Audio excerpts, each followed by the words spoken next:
আবারও গঙ্গাসাগরের নদী বাঁধে ধস, আতঙ্কে রয়েছে এলাকাবাসীরা। দক্ষিণ 24 পরগনা জেলায় গঙ্গাসাগরের নতুন ঘেরি কলোনি এলাকায় জল নিকাশি পোলের পাশ দিয়ে বেশ কিছুটা বাঁধে নতুন করে ধস, আতঙ্কে রয়েছে এলাকাবাসীরা। স্থানীয় সূত্রে জানা যায়, বেশ কয়েকদিনের টানা বৃষ্টির কারণে হঠাৎ ধস নিয়েছে এই বাঁধে। দ্রুত যদি না এই বাঁধ মেরামতি করা হয় তাহলে কয়েকদিনের মধ্যে নোনা জল এলাকায় ঢোকার সম্ভাবনা রয়েছে। তাই এলাকাবাসীর প্রশাসনের কাছে দ্রুত বাঁধ মেরামতির আর্জি জানাচ্ছে। গঙ্গাসাগর নতুন ঘেরি কলোনি পাড়া এলাকায় হঠাৎই খালের পাশে যে জল নিকাশি বোল রয়েছে সেই বোলের পাশে বেশ কিছুটা অংশ ধস নিয়ে একেবারে খালের পাশে পড়ে গেছে, আর যার ফলে কিন্তু আতঙ্কে রয়েছে এই সকল মানুষজনেরা।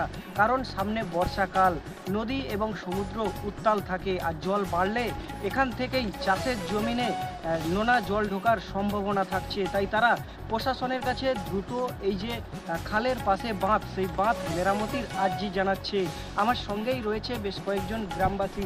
কিভাবে ধস নামলো এখানে? এই ধস লেগে একবারে আমরা তো নদীর জলে ভাসতে বসেছি। বর্তমান যে অবস্থা, আমরা বসবাস করে থাকতে পারবো না, বাড়িতেও লোক থাকতে পারবো না, এমন পরিস্থিতি হয়ে গেছে। এই মানে নদী বাঁধ দিয়ে জল ঢুকবে। কিভাবে ভাঙলো? ভাঙলো ওই বৃষ্টি ওয়েদারের জন্য এইটা ধস লেবে ভেঙেছে। ধস লেবে সামনে তো বর্ষা, এই যে বর্ষা, অত্যাধিক বর্ষা হচ্ছে না কতদিন, যার জন্য ধস লেবে ভেঙে গেছে।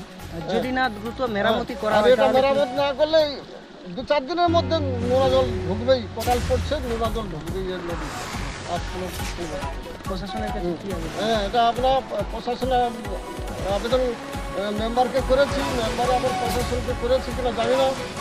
আমরা বারবার মেম্বারকে নিয়ে সেও করেছি, বুদ্ধ কমিটির যে সভাপতি তাকেও বলেছি, কিন্তু আমরা খুব কষ্টের মধ্যে কাটাচ্ছি। কেননা 2-4 দিনের মধ্যে জল ঢুকবে।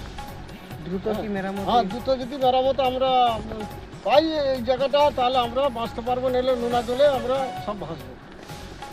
এলাকাবাসীরা যেটা জানাচ্ছে, দ্রুত এই যে বাঁধ, সেই বাঁধ প্রশাসন মেরামতি করুক, না হলে বেশ কয়েকটি গ্রাম কিন্তু এখান থেকে এই যে খালের যে নোনা জল, সেই জল ঢুকে কিন্তু প্লাবিত হতে পারে এলাকা।